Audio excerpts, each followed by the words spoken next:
Hello, this is Niswander, and you're watching the Nowman show. And today I'm here with David Bowie's piano man, Mike Garson. Hello, it's great to see you again. Likewise. This is fantastic.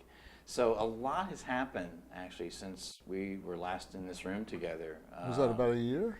About a year and a half ago, Wow. yeah. Actually, it was almost a month to the day that David passed that we were in here talking. Oh, I see. So it's a while. Yeah. Okay. And so a lot's been going on, and let's start with talking about what went on in the last year. The David Bowie Celebration concert I attended at the Wiltern, absolutely fantastic. I mean, then you started in London, and you did a show in New York, and then you also went to Sydney and Tokyo, and it was just phenomenal. And what's your looking back at that? Yeah. Well, we had 7 or 6 great shows. You know, Yeah. it was like something you can't do every year. You know, because Yeah. it was blown out in a big way.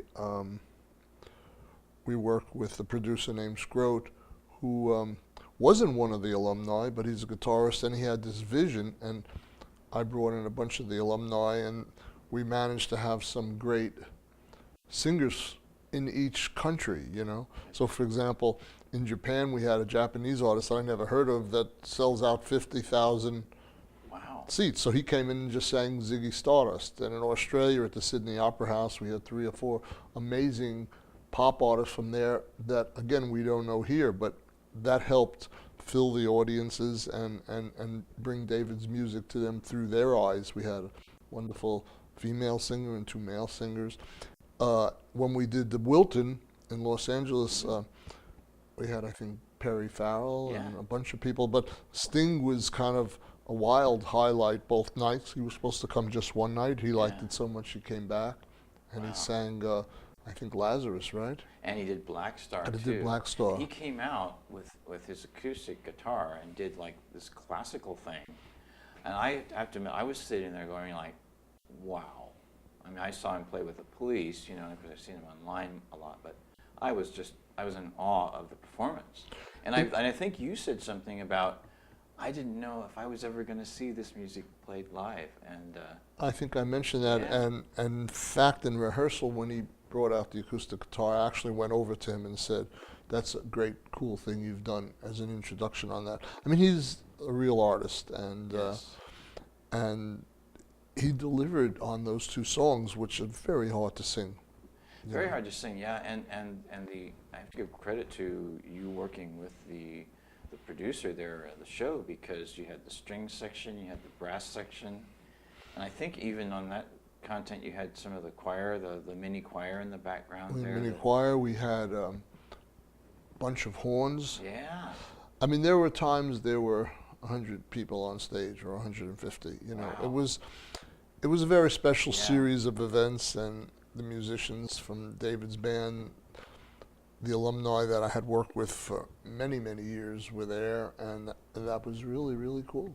Yeah, and I talked personally to Gail and Darcy, and to Sterling Campbell, and Adrian Ballou was there. And, I mean, even Sting's son, Joe, of course, you know, people He was don't, on the whole tour pretty much. Yeah, he was really cool.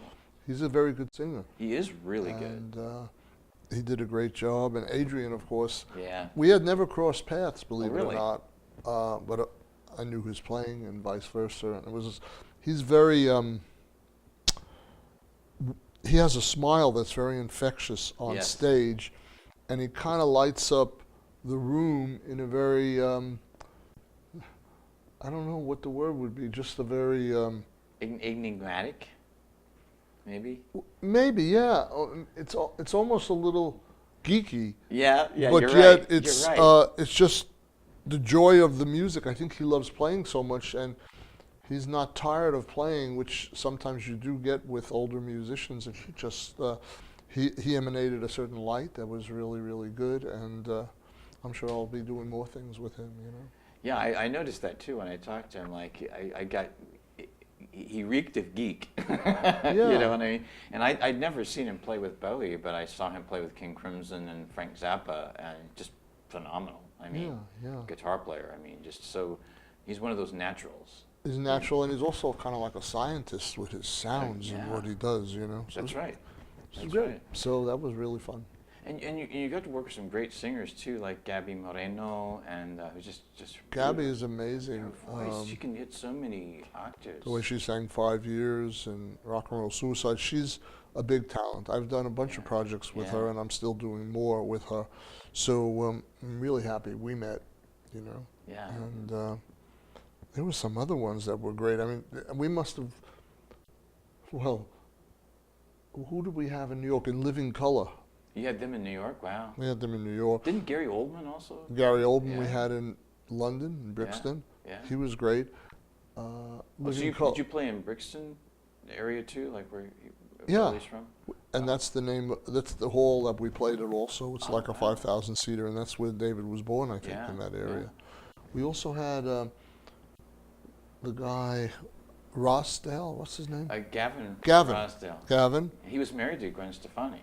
That's right. Yeah. That's right. Yeah. Well, Bush used to open for us on tours in the 90s with Bowie when we were in Europe. So I met him way back. He did a great job. And we had Kate Pearson in New York from the B-52s. Oh, really? Yeah. Excellent. People were showing up all over the place, you know, in the last second. Yeah. It was a great experience and a nice way to celebrate David, you know, and you know, one thing that's really refreshing for me to sit there is like, you know, in more recent years going to concerts, like, I don't know what you've experienced, but you hear people talking, and it's kind of annoying when you're there to listen to music. And I noticed during that concert, a lot of people were intently listening and only applauding when it was, you know, finished. well, that's And nice to and hear. I was like, you know, that's the way it used to be. I like that. Yeah. You know, and because this is music that is timeless as far as I'm concerned, and one of a kind. Just going forward from there, I know that at the same place, you did other concerts too last year. You did a show with the Smashing Pumpkins there. That Ace That was at the Theater. Ace Theater. Oh, what a beautiful! I walked in there and I'm going like, wow, Mary Pickford's husband was the architect. Just this magnificent architecture. It just blows you away. That was my inspiration to do the little concert I did there, that cancer benefit. Yeah. It was because I liked what I felt when I worked with Billy Corgan. Yeah. We did, I think, a few songs together, and we did Space Oddity.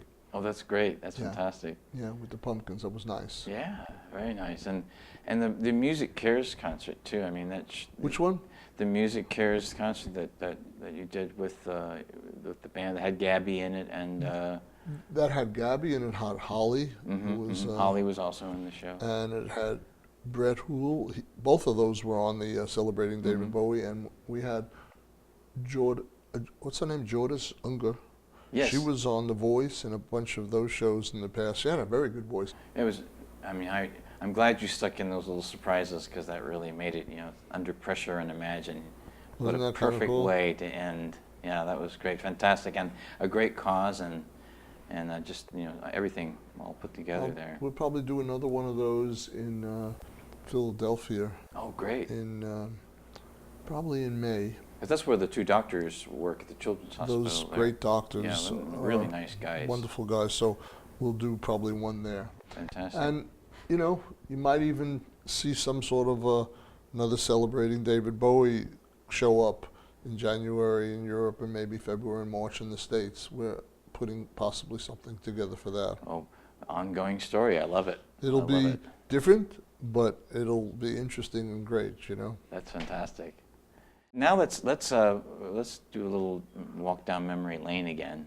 And I brought a couple of things I found this. I don't know where I bought it. It's a David Bowie story. It's an old, interesting paperback book. As you can see, the pages are, and it's about the early years of Bowie. You know, like before he really did music. He was, you know, he did mime, and he did, you know, different kinds of things to experiment. You know, and of course he started with folk music, and it's interesting because there's a timeline in here of what went on in his life at that time, which is kind of interesting, and that you entered into it. And you're not in the book, but it ends with like Aladdin Sane and that Goes kind that of thing. far, yeah. We talked last time about how, I guess the 1984 floor show, you said it never got filmed, but I would say I saw some of it on the Midnight Special on NBC. Oh, that's true. Yeah, That's right. because That's the right. Trogs are on there and Marianne Faithfull, and I saw that in that book, and I thought, oh yeah, I remember seeing that, and it was fantastic. Marion was great. Yeah. Her and David, I think, when we did it in England, they did the Sonny and Cher song Oh, that's right. together. That's right.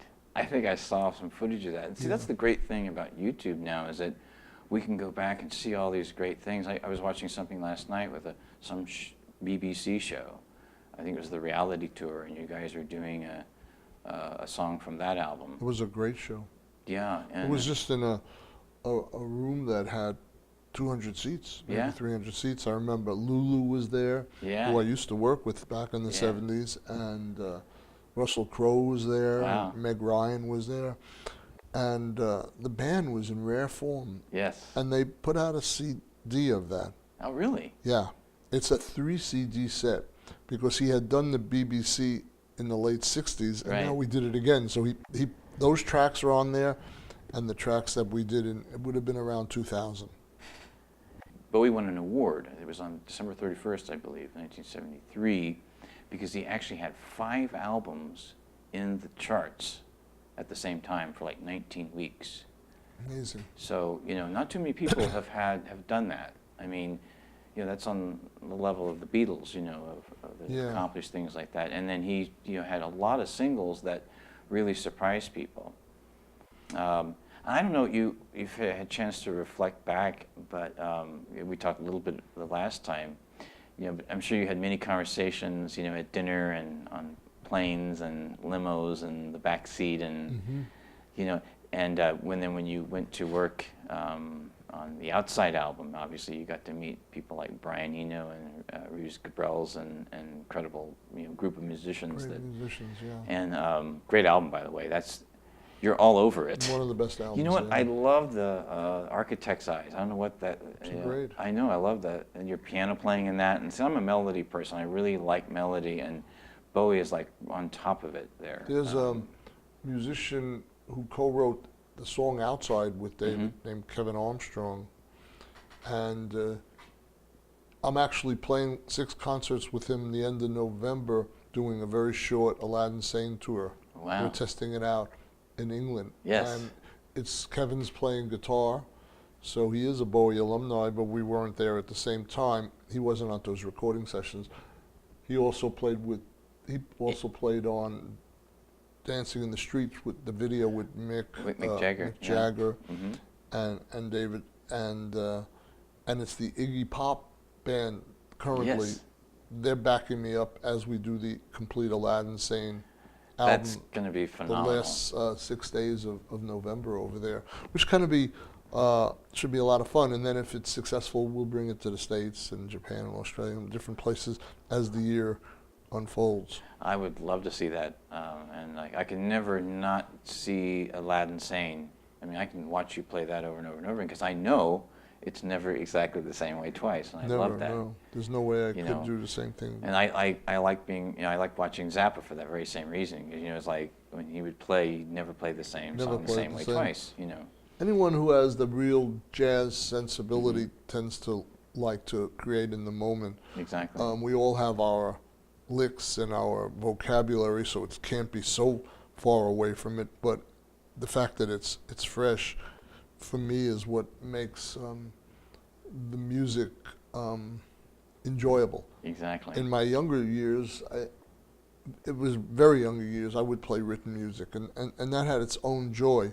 I can hardly do that now, including my own. So even if I'm reading my own music, I tend to change it as I'm reading it, because you feel differently at every given second, which is why the concept of my now music came about, which is how do you feel in that moment. Now, to be able to do that, you have to have done a lot of work early on, because you have to know that language That's right. inside and out. In my case, it was the language of the piano, as well as all my experiences with classical and all my experiences with jazz, and even my rock experiences. That's right.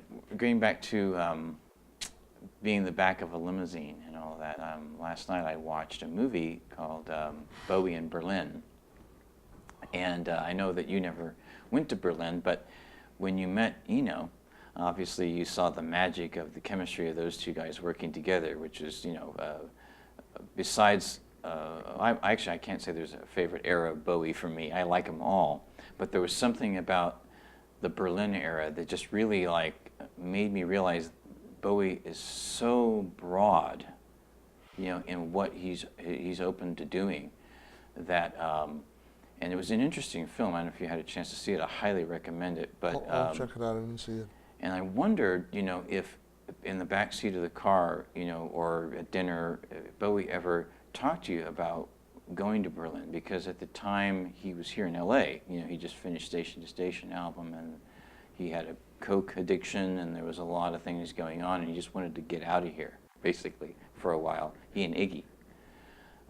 And the film goes into that. Did he ever say anything to you about, you know, his experiences there in the late 70s, you know, revisiting them, you know, because he was... We never talked about that, interestingly enough. Yeah. I was playing jazz at that time with Stanley Clarke. Yeah. I wish that I had been on those albums, because those guys were very creative. They switched instruments and they did all sorts of wild stuff. Brian, you know, is kind of another kind of genius. You have David's genius and you have Brian, and the two of them together, I mean, watching them work on the Outside album, and you know, I'm playing this big 9-foot concert grand. Yeah. And right behind me is Brian with a little keyboard.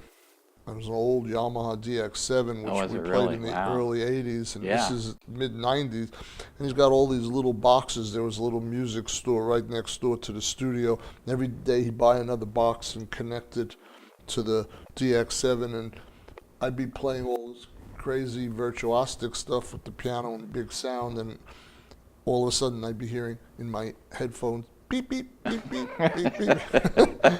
And I thought, this is a very interesting combination. I thought the phone was ringing in the studio. But, you know, David and him knew how to take the highlights of what was best of those improvs, because we must have done 50 hours of improvisation. There's tapes that just never stop. We had two 24-track Sony machines connected, so it was 48 tracks, and we would just improvise for 2-3 hours straight every day for weeks.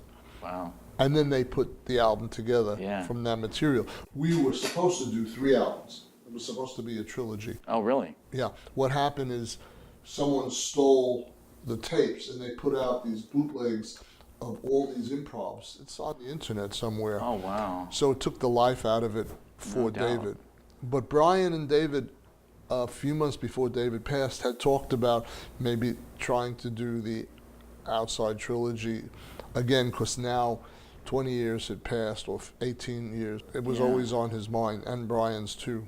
And it was, you know, and I had a chance to read the booklet all the way through, but it's a story about a guy named Nathan Adler, right? And it's fascinating, you know, that, and I do remember seeing you guys play on Saturday Night Live, and I think Heart's Filthy Lesson on that tour, and it was just phenomenal. It was a great album. Heart's Filthy Lesson appears right at the end of the movie Seven. Oh, really? At the very end of the movie. As soon as it's over, it comes in, and you know, that was a song I co-wrote with him with some of the other guys, and then the piano solo comes in within like about 45 seconds. Yeah. And seeing in a big movie theater, I got a big kick out of that. Oh, I'm sure. That's fantastic.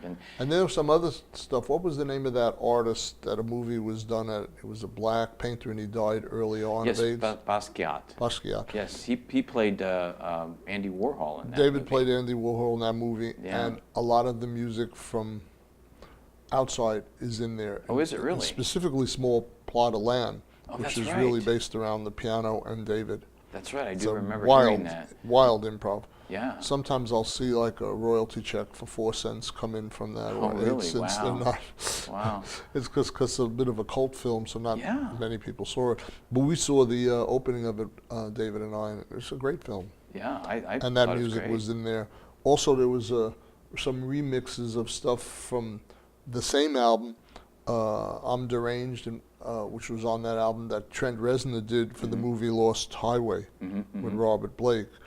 And so a lot of David's stuff would end up in movies remixed or covers or his own version. And and there's going to be a greater demand, and I think it's great that you're going out to, because this newer generation of kids that I meet, a lot of them, they love Bowie. They absolutely adore him. So what do you have coming down the pike? I know there's the Aladdin Sane Tour in Europe.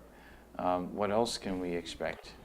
Probably another Celebrating David Bowie, Yeah. January through March, and maybe next year again at the festivals.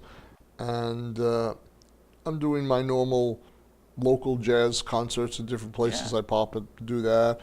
And I have a little duet with a doctor. We're called the Physician and the Musician. Yeah, oh really? Yeah, Wow. and he shows like videos of DNA and how the music affects it and changes it. He's brilliant. And his name is Dr. Barry Bittman. And then Dr. Barry Bittman. Dr. Barry Bittman, and he's from the East Coast.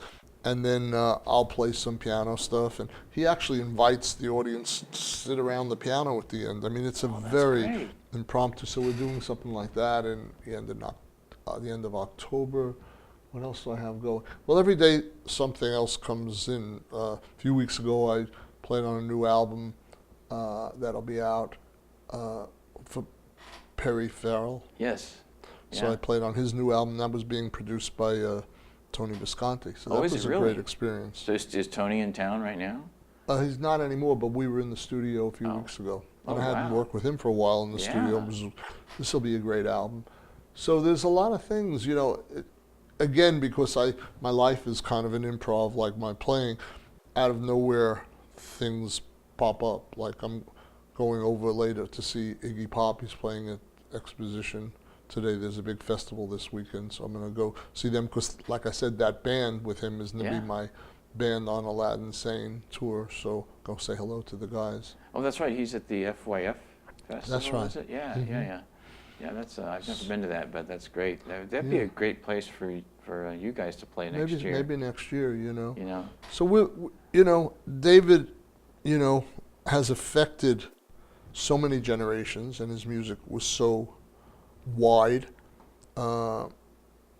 He's kind of like, say, George Gershwin or Cole Porter, in that we'll have his repertoire of music for hundreds of years, and people will do million versions of covers like they did with Gershwin and Jerome Kern and Rodgers and Hammerstein. The difference with him, he was also an amazing performer. Those Yes. other people were composers and lyricists. He was both. So I never thought of that thought when he was alive, because I only would work with him when he was alive. I didn't do cover bands or anything of that nature. yeah. Now that he's passed, I'm finding a million ways to make his music live through my interpretation, and millions of other people literally are doing similar things. I'll probably do a solo album Fantastic. of some of my favorite vocalists with just piano Oh, that's doing great. David songs. So that's something I have planned. That's fantastic. And And, let's finish up with some more now music. And in closing, Dave, Mike does have a book called Bowie's Piano Man, right? Yes, and actually in somewhere between January and March of 2018, the new version's coming Oh, is out, it? which has another 100 pages since David passed. Oh, So I really? had a lot more to say, Oh, plus a excellent. lot more interviews from many people, And There's a great book called the David Bowie, The Portrait of David. yeah, That's out as well. Or Portrait There's- of Bowie, I should say. I'm still learning about him as an artist, Yeah. almost as a fan, Yeah. because when you're working with him, you can't be a fan. He's looking to you for input and co-creativity. But since he's passed, I'm finding so much about him that I didn't know. Yes. Not only recordings, obscure things that I did with him or I wasn't playing on, Yeah. and just his insight. The thing that's most impressive, because since I saw you I've done about 150 interviews, and Wow. documentaries, and TV and radio, and everybody seems to say the same thing Yeah. in terms of all the artists that I work with on the Celebrating David Bowie tour. All of them seem to say that he influenced so many generations because I think he gave people permission to experiment and do what they wanted. I think that's what he did that your normal rock musician doesn't do. So that's coming from the Yeah. viewpoint, I would say, of a Renaissance type of man. Totally. So, And on that, we'll have to wrap it up. But thank you so much, Mike. It's great as My always. pleasure. My pleasure. And the conversation continues, and look forward to more. We'll do a part 3 Now next music. year. Absolutely. Excellent.